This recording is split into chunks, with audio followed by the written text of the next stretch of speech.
पुलू रे सानाम कोगे इन पाटा सेन खन जोहार तो गाते को चेक लेका मेना पे आशा इन आपे जतो कोगे बेस रेगे हेना पे आर इन हो नापाय रेगे मेना हाकादिया को नोआ हुयुक कना इnya फर्स्ट सांताली ब्लॉग वीडियो और साना मारांडी ऑफिशियल यूट्यूब चैनल आपे सानाम कोगे इन पाटा सेन खन सगुन दाराम ताहेन कना तो गाते को वीडियो बो एथो मांग रे इnya उपुरुम बो इदिया तो इnya nyutum दो हुयुक कना साना मारांडी और बेस nyutum दो हुयुक कना तई श्यामा मारांडी और अतु ताले दो हुयुक कना धुड़ियापसी पाणु बाहाड़ी जाजपुर उड़ीसा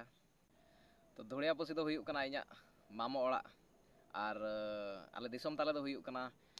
चकड़िया अतु मयूरभंज उड़ीसा तो आले पाखापाखी 1990 परे ले हेज आकना बड़ाय आकात गया बो मयूरभंज मा जतो सांताल को ताहे कान ताहेन और जतो सांताल को मेना आकात बोना और ओतेना चाली चलन और कमी दमी को बड़ाय आकात गे ताहेन सेदाय दो पातला पट्टी फुड़ुक पट्टी तेगे बो असुल लान ताहेन और उनका कमी दमी को बाय ताहे कान खातिर और नोडे गड़म हाड़ाम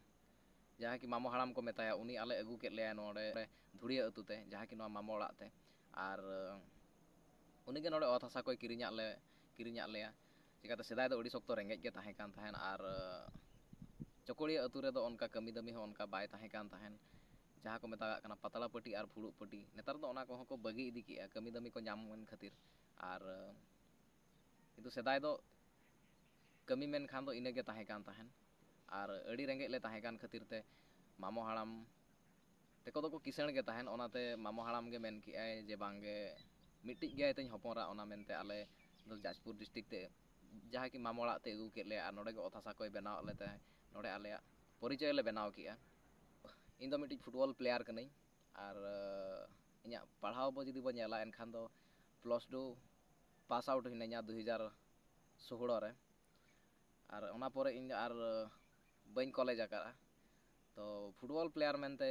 अड़ी होड़ को बड़ाया कादिया तो ओना फुटबॉल प्लेयर इदी कते गे इन ब्लॉग वीडियो स्टार्टा मेनते अड़ी दिन खना इन आशा ला ताहेन किंतु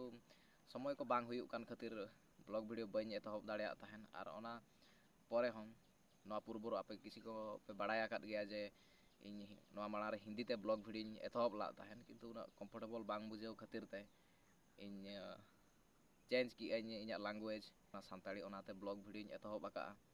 तो आशा इन आपे को जतो को गड़ो सपोर्ट पे इमाया मेनते और जुदी आलेया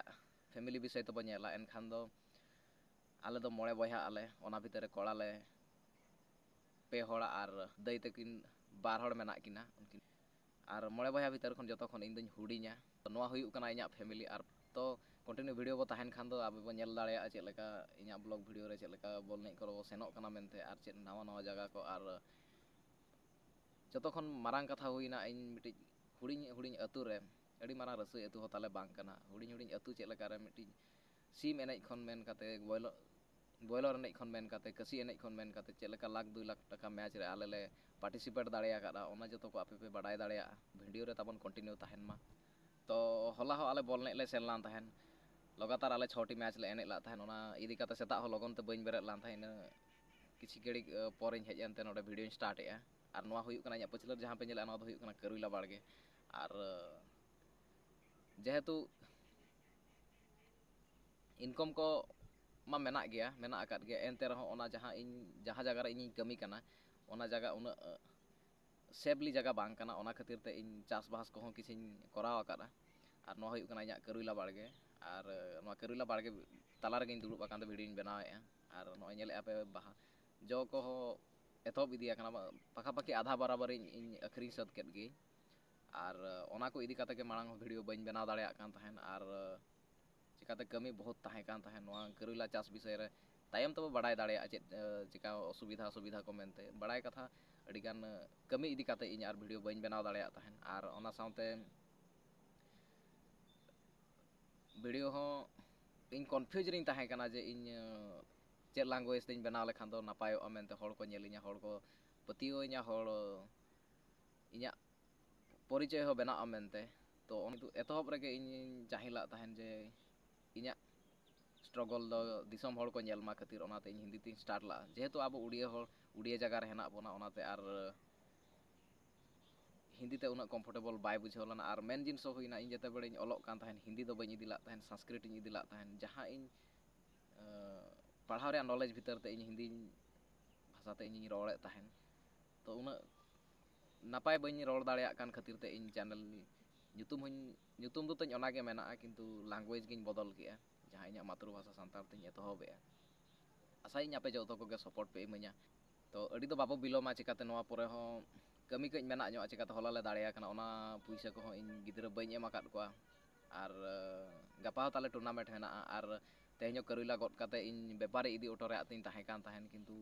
जेहेतु लेट रिन बेरेट ना ओना खातिर आर जेहेतु इन लेट रिन बेरेट ना ओना खातिर आर करुला हो बई गट ला गापा रविवार कना रविवार सेता बेड़ा गट काते व्यापारी को हिजुत तेको इदिया कोन हा तो तेहña ब्लॉग वीडियो दो निका के बो केचेदा आर मानते आर हो वीडियो रे जदी कंटिन्यू बो ताहेना एनखान तो नापाय नापाय ब्लॉग वीडियो नेल लेबो नाम दाड़ेया जहां को के नवा के पे हेज आकना चैनल ताबन सब्सक्राइब का पे वीडियो ताबन लाइक ᱧᱚᱜ का पे आर कमेंट रे निहाती जणा पे जे वीडियो आपे चेक लेका पे बुझाव के मेनते चिकाते आपे कमेंट इदी काते इन मोटिवेशन हो हिजुआ जे बांगा प्रकृत रे इन बेस्ट वीडियो इन बनावा मेनते आर माना से इन बनावा मेनते तबे कंटिन्यू ताबन ताहेन पे नोका के नवा नवा वीडियो अगु काते हिजुआ आपे को गड़ो सपोर्ट इदी काते इन आरो बेस्ट बेस्ट वीडियो अगु काते हिजुआ आपे सामना कोते तो तेहña वीडियो दो नोडे गेबो केचेदा तो ओना माना रे आर मिट्टी जिनिस मेन दो का कना तो उड़ीसा जिला खना मयूरभंज केउझर दो भीतर दो अलग सानताल मेना आकाद बोना आर ओना भीतर आबो किछि गोटा सानताल आबो उड़िया तला रे हो मेना बोना आर सानताल तला रे हो मेना बोना तो ओना साउते इन दो ना जाजपुर डिस्ट्रिक्ट रे दो उड़िया तला रे मिना냐 जहां की को मेता कना बाजार सुर रे मिना냐 ओना इदी काते पूरा प्योर सानताल ते दो ना बई मेन दाड़ेया तो जहां करे के भूल भटका हुई अकना अड़ी बड़ी दो ताबन आलो बे कमेंटा ओना साउते आर मिटिन नेहर ताहेन कना जे प्रकृत जिनिस बांग बाडाय काते अथड़ी दो आलो कमेंट मा ताबन अड़ी खराब हो आलो कमेंट मा ताबन जहाना के बाडाय सनायत बन कमेंट एम पा बखान पे इन नंबर ते हो पे फोन दाड़ेया गया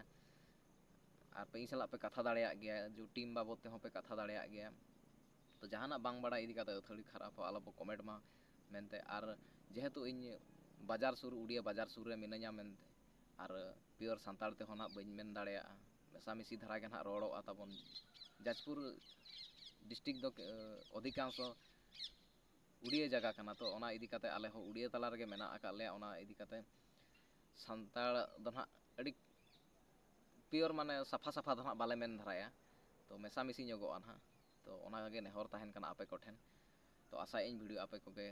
कुसिया का मेनते तो तेहña वीडियो दो नोडे गे बो मुचादा आर जतो को इन पाहटा सेन खन जोहार।